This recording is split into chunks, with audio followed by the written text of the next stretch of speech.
Здравейте! Здрасти, гледах ви в TikTok, че почиствате PlayStation конзоли. Да, Тази моята не е никога почиствана, ще може ли да оправите? разбира се, че ще можем.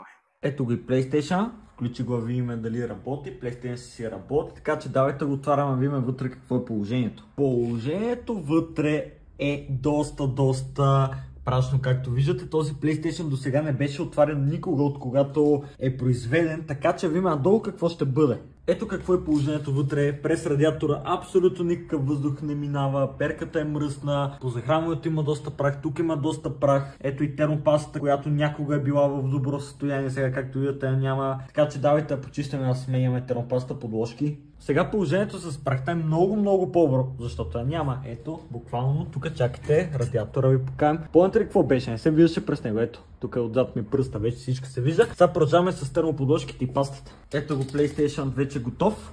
Ето тук може да видите, работещ. Ако искате да почистим вашия PlayStation, пишете на лично съобщение или елате място в град Перник.